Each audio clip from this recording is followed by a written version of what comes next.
So, good afternoon, everybody. Welcome to Old Trafford. If you're joining us on Twitter or Facebook or YouTube, we are live here for the last 16 game in the Champions League, which is going to be an absolute cracker between Manchester United and Paris Saint-Germain. Ferdinand and Owen Hargreaves are part of our team on BT Sport later on. This is going to be special tonight, isn't it? I can't wait. I've been in the car on the journey up just thinking, I can't wait to see Pogba play. I can't wait to see Rashford flying through, Lingard linking up, Martial doing his bits, the defenders wanting to listen, it's positive vibes we've got when you're coming in the stadium. Just walking through here, people are smiling again, it's great. It's different from when we were here for the last Champions League game before Christmas, where there was a really different feel about the place. Look, I think when the draw first came out, I think everybody went, oh, because everybody thought got absolutely no chance. Obviously, Mourinho, I think a couple of days later, he was sacked, and all of a sudden now, 11 games unbeaten, pure positivity around this place. Everybody's happy. Everybody's playing well. Pogba looks like one of the best players in the world.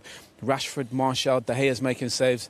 Look, it's set up for Manchester United to come here and get a big result. They haven't had many big European nights. This is a massive one. So let's get straight down to it. We've got a poll set up, and we are asking how far can Ole Gunnar Solskjaer take Manchester United in Europe? Will it be the round of 16? Will it be the quarter-finals, the semi-finals, the final, or even can Manchester United win the Champions League this season? If you're watching on YouTube now, you can click in the top right corner of the screen. Tell us, where are they going to go? How far are they going to go? Because as Owen mentioned a minute ago, when the draw was made, this looked like a nightmare scenario for Manchester United. But without Cavani, without Neymar, and with the recent form and the Solskjaer effect, it looks a whole lot different. Well, think about it before. When the draw happened, everybody probably wanted Manchester United. All those teams probably wanted Man United. Now, I'm thinking, like Liverpool last year, nobody probably wants to play Man United. You've got one of the best goalkeepers in the world, Rashford scoring goals, Martial, Pogba, balance of the team is perfect. I mean, I'm not sure I want to play Man United. The only drawback with this Man United team at the moment, they've got momentum, which is key. They've got the attacking flair, the attacking confidence, the imagination that we're seeing now. They're playing with flair. Still defensively is going to be the Achilles heel with this team. But you know what, really? They're playing better, don't get me wrong. But if I was still Paris Saint-Germain coming here today, I still think I'm going to get chances. We saw it every game we see them play. The first minute of the last game Man United played, they give up a chance the first minute. If they score that, they're 1-0 down within a minute. But they're riding their luck, and then they're putting teams to the sword. You think about, obviously, their two probably biggest results were probably Tottenham at Wembley. Arsenal away. You know how much possession they had in both those games? Not as much, yeah. 38%. So, obviously, they've dominated all the other teams, but in those games where he needs something different, like he will today, they'll probably have the same amount of possession today, 38, 39, but they'll be lethal on the break. And everyone's been saying, the big games is where you get judged. The big games are going to be where you get judged. I've been more impressed with Man United in them two big games than any other game when I've seen them, because they were solid, they were aggressive, they had a game plan that you could see straight away. You're up high in the stand saying, I can see what they're doing here. I can see it straight away. Lukaku and Rashford are playing a little bit wider than central. When they get it, they're hitting the channels. It looked like there was a game plan. They all understood it. They carried it out to a T. Early results on the poll, by the way. 37% of you watching at the minute think Manchester United will win the Champions League this season. Just on the subject of playing the game here tonight under the lights at Old Trafford, and we're expecting a fantastic atmosphere tonight. The old adage used to be that you wanted to play away from home in the first leg, keep it tight and win the second leg at home. Liverpool sort of changed the dynamic of that last season by blowing teams away at Anfield in the first legs of games. Manchester United have got the opportunity to do that tonight. Is that something they'll be looking forward to and really relishing? I always wanted to be away first game. I really, when you get the fixtures out and you saw we're away first, it was like licking your lips. This is get a solid result there, don't concede and get an away goal. But that's the problem. You've got to work. You just got to go out and perform at the end of the day. I think this Paris Saint-Germain team will be coming in, and I think they'll be expecting to score a goal. I just think it's a matter of how many they let in the other end, really. Yeah, I think for PSG, the only thing they want, even if they lose, get an away goal. If they get an away goal, go back to Paris, they're in a terrific position. But I think they'll come here, they'll take a draw. They'll probably even take a 2-1 loss, really. If they get an away goal, they're in a wonderful position. But I think for United, you're right. They got to get as many as they can, because going back there, it's not going to be easy. I sent your questions in, by the way. Connie on Facebook says, how did you two prepare for big nights like this? I just tried to keep it as simple and as normal as possible. I didn't alter my preparations based on who we were playing or the magnitude of the game. I tried to keep it as balanced and as consistent as possible. I think one of the biggest things Rio probably saying he forgot was music. Music before a game is one of the most important things. Because the game is so serious. You need a bit of music just to kind of keep the vibe loose. Our dressing room, even though it was super serious, was pretty loose at times, wasn't it? Music. A song would come on and someone would start dancing. I had the moves, obviously.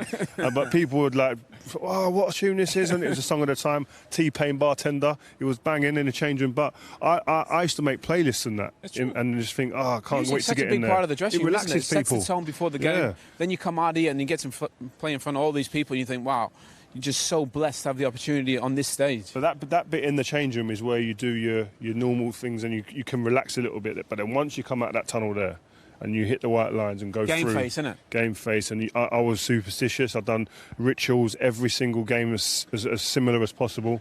I was borderline crazy. I remember we played in Barcelona away, and I remember Ria and I were listening. He gave me a playlist, Little Wayne it was, and it was like angry music in a way, but it set the tone for the way we went onto the pitch. And people might think that sounds crazy, but it had a big impact on kind of the way you started the game, didn't it? Just focused. I liked rough, hard music, hip hop, old ragga, like garage, jungle music to make me angry. And I remember playing for England once, and Micah Richards had headphones on. I said, Michael, what are you listening to? What are you listening to? He said, oh, just a bit. I said, he had some slow jams, R&B playing. Not for you, that. I said, you can't play football like this. He ain't going to make it. He's not going to make it. And where is he now? No, he weren't. It might be the music. It might just be the music. It might be the music. Is it different here under the lights on a European night than it is for a Premier League match? Is this going to be a special atmosphere this evening? Well, we've all been blessed to play in some amazing places, cathedrals of European football. This on a European night is one of the best. One of the reasons I came here to be a part of this. Now you have it back. Man United playing beautiful attacking football. The Theatre Dreams has its entertainers back.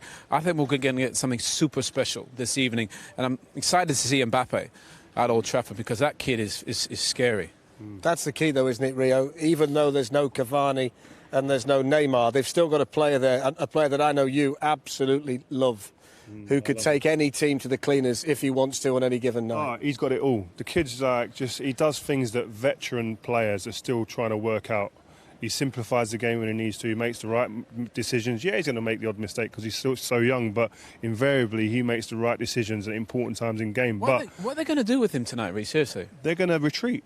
My biggest two players tonight, biggest concerns for Manchester United tonight are Verratti when he gets the ball, and making sure that they close down the runners once he gets the ball. Because he loves that little ball over the top, he loves a little doesn't dink, and he can play through balls and he's weighted passes. And I'm sure once he gets the ball, that's when the Mbappes and the Drexlers and the Di Marias will come alive. And you've got to beware of them players when you've got quality on the ball. The midfield's interesting tonight. By the way, 43% now think Manchester United are going to win the Champions League. So there's a fair deal of optimism from the United supporters coming into this. The midfield's going to be interesting because Verratti kind of picks himself. They've not brought Rabiot with them because he's going to be leaving the club in the summer.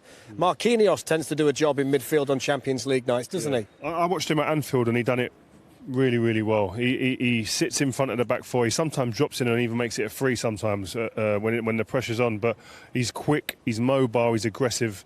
But he's playing against probably the most informed player, the best player at the moment on form in Pogba. So he's going to have his hands full in that area. He's going to have to really marshal that area in front of the back four. Last one to both of you before we finish. We talked a lot about Ole Gunnar Solskjaer and the effect that he's had on this Manchester United team. How important is he going to be on a night like this, and what's going to be in his mind, bearing in mind he's played on this stage so often, leading United in a Champions League last 16 match for the first time? I think his best attribute, or one of his best attributes at the moment, from speaking to people in and around it, is the way that he's relaxed players. He's relaxed people and enabled them to go out and perform and not worry about making mistakes, not worry about the repercussions if things don't go well, who's going to be blamed, etc. Go out there and play the game. You love this game, you're good at it, now show everyone. And he's simplified everything for these players, and that's what I think he'll bring to that dressing room today. These guys are all really special players. That's why they're at Manchester United. They were frightened stiff, really, under Mourinho. And that way they couldn't perform when they went on the football pitch. Ole Gunnar give all these super talented kids confidence. Rashford, Pogba, Martial, and they look remarkably different. I just think he's going to give these kids confidence, go on the football pitch and go smash up a good PSG team. That's what he's going to say. He's going to say, go play to your strength. Smash them up. That's what we're going to say. That's the key word tonight. Manchester United in Rio Ferdinand and Owen Hargreaves' minds has to smash up Paris Saint-Germain. Yeah. Don't forget to join the boys alongside Gary Lineker, BT Sport 2 HD and 4K UHD. You really don't want to miss this one tonight. It's going to be fantastic. Manchester United under the lights at Old Trafford against Paris Saint-Germain in the Champions League. Join us 7 o'clock, BT Sport 2, 4K UHD. We'll see you then.